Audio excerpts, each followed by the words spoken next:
Hello and welcome to my channel. I'm Tiffany, a retired librarian turned homeschool mom. Okay, first explanation for I'm sure you're hearing mewing in the background.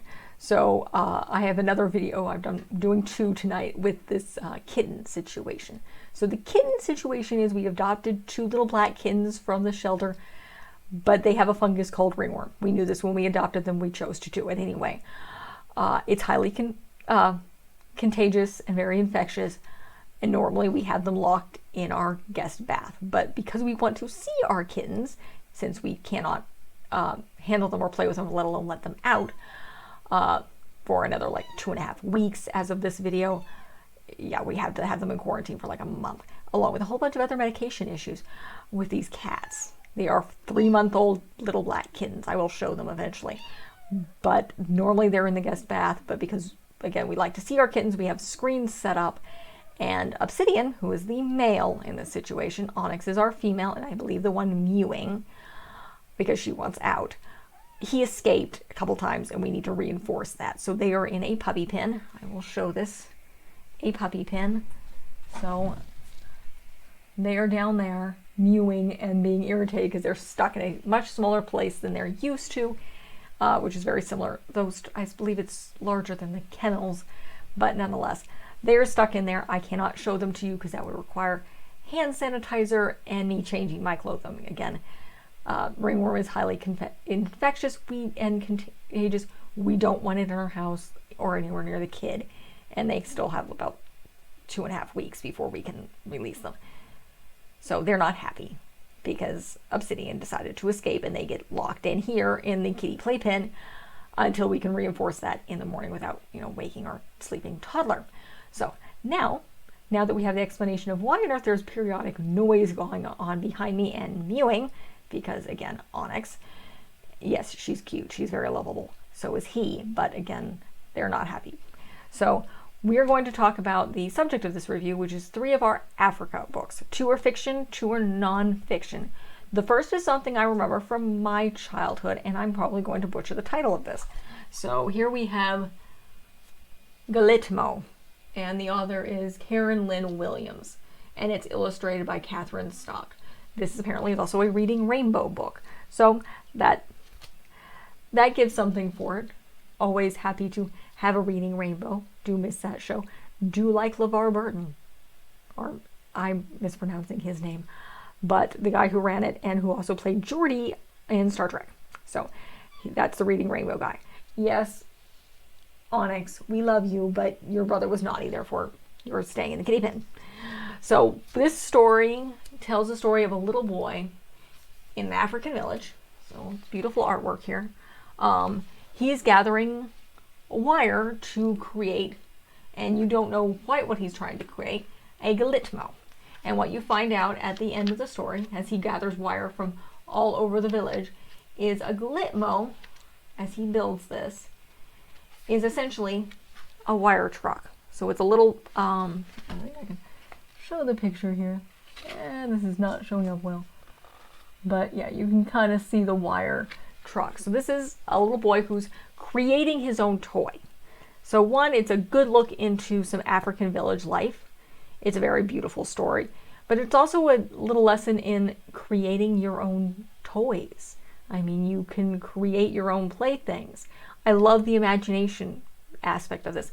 The culture is wonderful. It's good to teach that even when you're poor, you can find ways to play and children get to play.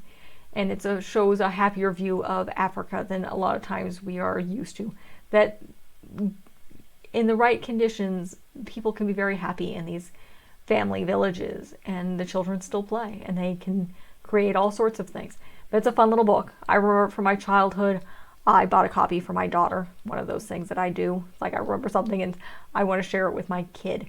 So that's Galimoto. Great book for studying African culture and village life, as well as engaging in imagination and the creation of your own toys.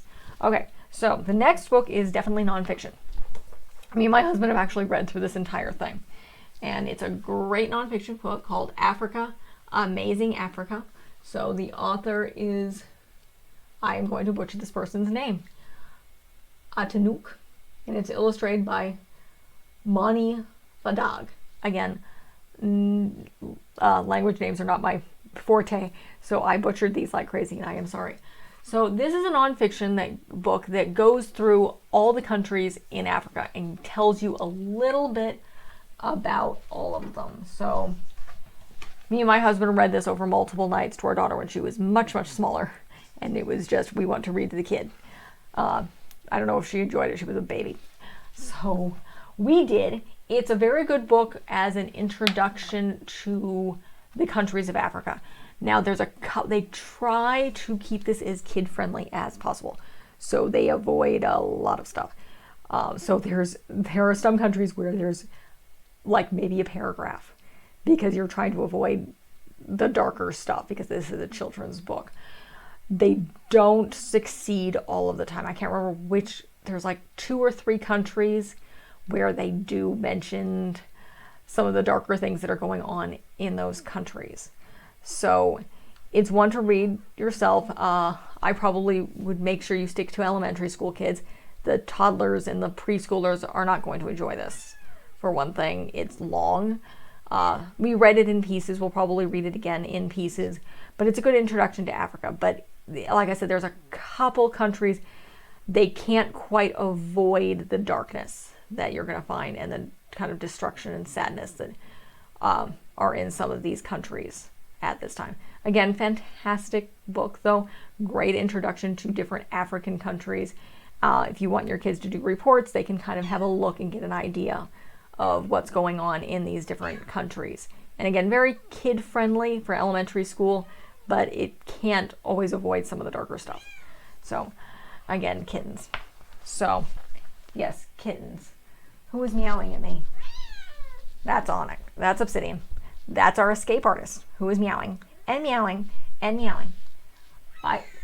I'm sorry, Obsidian. Eventually you'll end up on camera, but you escaped, therefore you were stuck in there. I love him to death. He's very, very cute. But he's climbed out of screens multiple times in the last couple of hours. So I do not feel bad that he has to be in kitty playpen because it's his fault. I feel bad for Onyx, who is our female, because she didn't do anything. She's just stuck in there with him because he's irritating and cute. Okay, on with the rest of the book review. So this is actually a recent acquisition of mine. I think I saw it on a African food Reddit page or something. So this is J is for Jollof, an African alphabet. So this actually focuses on, let's see, I believe it's, yes, this is all around kind of the Horn of Africa. So I can kind of show you, it shows the map of various different countries and talks about the different foods in Africa. Now my husband enjoys this book. We are very food experimental. So we try all sorts of things. In fact, I believe he looked up a recipe for something that we found in this book. So we are probably going to try something in here. So this is a good introduction to African food. I do love the ABC books. You will find that common here. I've done at least one other ABC video here. And we love food. So this is actually probably the, I think, third or fourth ABC food book we have. But I literally acquired this, I think, early last week. So this is Tuesday. So great book. Absolutely fantastic. I love the illustrations. We love the different types of food. No, I can't pronounce them all, but that's sometimes the fun of it. So another great Africa book. So J is for Jollof, an African alphabet. Fun book to read, particularly if you're introducing foods or you introducing African culture, or you are African American and you want to introduce your kids to different foods or yourself to some of these different foods from the countries right up on that Horn area of Africa. So that is it for this review. If you would like to see more, like and subscribe. I swear to you, at some point, I will do a video that will slightly introduce these fluffy little black demons who are meowing behind me. They are well taken care of. They're just obviously in trouble and highly infectious right now. And we are crazy people taking these kittens knowing they had ringworm. But that's what we are. Me and my husband thoroughly admit we are crazy cat people. We do not hide this. So there will be more cats in these videos once Blackie 1, Blackie 2 in there can be released. And I do have a 12-year-old Calico who's not happy with the situation either because she doesn't like kittens. Because, you know, she's 12 years old and cranky. So that is it. Thank you. And I hope to see you again, particularly if you want to see these little things once you know they're not infectious and I can show them on camera. Good night.